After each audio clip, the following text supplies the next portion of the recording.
अरे भाग्यवान, मेरे जूते कहाँ रखे हैं? मुझे बाहर जाने में देर हो रही है। तभी मालती कमरे में आती है। ये रहे आपकी जूते। मैं इन्हें साफ करने के लिए ले गई थी। अरे वाह, तुम कितनी समझदार हो। मेरे बिना कुछ कहे ही सारे काम कर देती हो। तभी मालती झिझकते हुए रमेश से कहती है, सुनिए जी, आपसे एक बात कहूँ, बुरा तो नहीं मानेंगे ना? अरे नहीं नहीं, बेफिक्र होकर कहो। शादी से पहले मैं अपने मायके में नौकरी करती थी। मैं चाहती हूँ कि अब मैं फिर से नौकरी करना शुरू कर दूं। वैसे भी सारा दिन घर में बोर हो जाती हूँ। देखो मालती, तुम्हारे नौकरी करने से मुझे कोई ऐतराज नहीं है, लेकिन तुम्हें एक बात बता दूं, हमारे खानदान में आज तक कभी किसी औरत ने नौकरी नहीं की। फिर भी एक बार तुम माँ से पूछ कर देखो, अगर वो तुम्हें नौकरी करने की इजाजत दे देती है तो अच्छी बात है। रमेश वहाँ से चला जाता है। फिर उसी शाम मालती अपनी सास के पैर दबा रही होती है। तभी उसकी सास मालती से कहती है, अरे क्या बात है बहू, आज तो ठीक तरह से मेरे पैर नहीं दबा रही। किसी ख्याल में खोई पड़ी है क्या? मैं भी तो जानूं आखिर बात क्या है। दरअसल वो माँ जी। अरे हाँ हाँ बोलो, इतना सोच क्यों रही हो?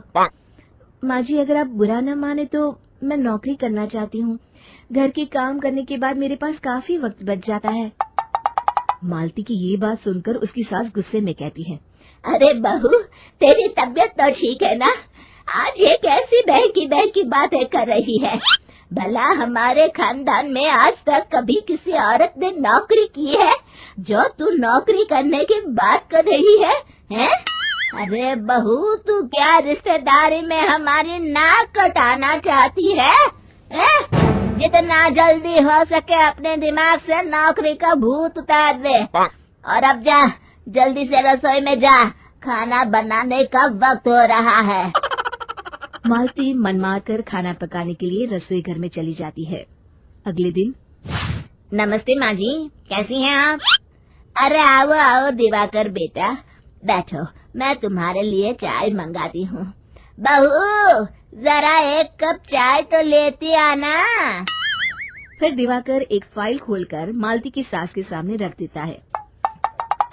ये देखिए माँ जी, ये है पिछले महीने का हिसाब और ये रहे मुनाफे के रुपए। एक बार हिसाब देख लीजिए और इन कागजों पर अपने दस्तखत कर दीजिए।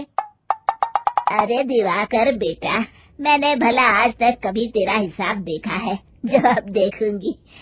ला बता, कहाँ दस्तखत करूं? तभी मालती चाय लेकर वहाँ आ जाती है और अपनी सास को बिना कागजातों को पढ़े इस तरह लापरवाही से दस्तखत करते हुए देखकर हैरान रह जाती है। अच्छा माँ जी, अब मैं चलता हूँ, फैक्ट्री में बहुत काम है। फिर दिवाकर वहाँ से चला जाता है। कुछ दिनों बाद मालती बाजार में कुछ सामान खरीद रही होती है। तभी एक बूढ़ा आदमी उसे आवाज देता है, अरे मालती बेटी, कैसी हो? मुझे पहचाना? मैं तुम्हारी कंपनी में मुनीम का काम करता हूँ।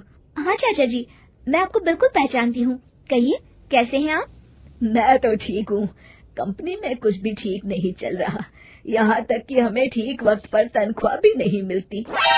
ये आप क्या कह रहे हैं? अब क्या बताऊँ, आप लोग तो कभी हिसाब किताब देखने दफ्तर आते नहीं। मेरी मानो तो एक बार आप लोग दफ्तर आकर सारा हिसाब किताब देख लो, आपको असलियत पता चल जाएगी। अच्छा बेटी, अब मैं चलता हूँ, देर हो रही है। फिर वो बूढ़ा वहाँ से चला जाता है। वहीं दूसरी तरफ मालती घर पहुंचकर अपनी सास को सारी बात बताती है। तभी वहाँ रमेश भी आ जाता है, लेकिन मालती की सास मालती की किसी भी बात पर विश्वास नहीं करती। तभी रमेश कहता है, अरे माँ, बिना आग के कभी धुआं नहीं उठता। जब मालती इतना कह रही है तो हमें एक बार दफ्तर चलकर देख लेना चाहिए। वैसे भी हम लोग काफी दिन से अपने दफ्तर नहीं गए हैं। इस तरह किसी एक आदमी के भरोसे काम छोड़ना मुझे भी ठीक नहीं लगता। अगले दिन वे सभी अपने दफ्तर पहुंचते हैं और सीधे दिवाकर के कैबिन में जाते हैं। अचानक सबको एक साथ देखकर दिवाकर चौंक जाता है। अरे माँ जी, आप सब लोग अचानक यहाँ कैसे आ गए? अगर कुछ काम था तो मुझे एक फोन कर दिया होता, मैं आपके घर आ जाता। तभी मालती की सास कहती है, अरे दिवाकर बेटा, आज मैं हिसाब देखने दफ्तर आई हूँ, जरा मुझे पिछले 6 महीनों का हिसाब दिखाना तो बेटा। दिवाकर घबराते हुए हिसाब की फाइल मालती की सास को देता है। मालती की सास फाइल लेकर मालती को देती है और कहती है, ले बहू, देख ले हिसाब। मालती फाइल को बड़े गौर से देखती है और अगले ही पल उसे सारी गड़बड़ी समझ में आ जाती है। वो अपनी सास से कहती है, माँ जी, मुनीम चाचा बिल्कुल सही कह रहे थे। हमारी कंपनी में पिछले 6 महीनों में जितना मुनाफा हुआ है, हमें उसका आधा पैसा भी नहीं मिला। यूँ समझ लीजिए कि 1 रुपये में सिर्फ चवन्नी ही हमारे हाथों में आई है। मालती की बातें सुनकर मालती की सास गुस्से से दिवाकर को पूछती है, क्यों दिवाकर, मेरी बहू जो कह रही है वो सच है? दिवाकर समझ जाता है आज उसका भांडा फूट चुका है।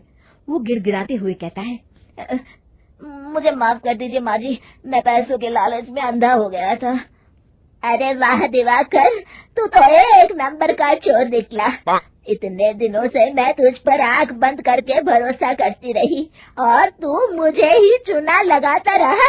अभी के अभी निकल यहाँ से और दोबारा अपनी शक्ल मत दिखाना। दिवाकर वहाँ से भाग जाता है। मालती की सास मालती को शाबाशी देते हुए कहती है, बहू, आज मैं समझ गई कि पढ़ाई लिखाई हमारी जिंदगी में कितनी जरूरी है। मैं बहुत किस्मत वाली हूँ जो मुझे तुझ जैसी बहू मिली है। शिक्षा, पढ़ाई लिखाई का इस्तेमाल सही जगह करके हम दुनिया में बहुत कुछ बदल सकते हैं।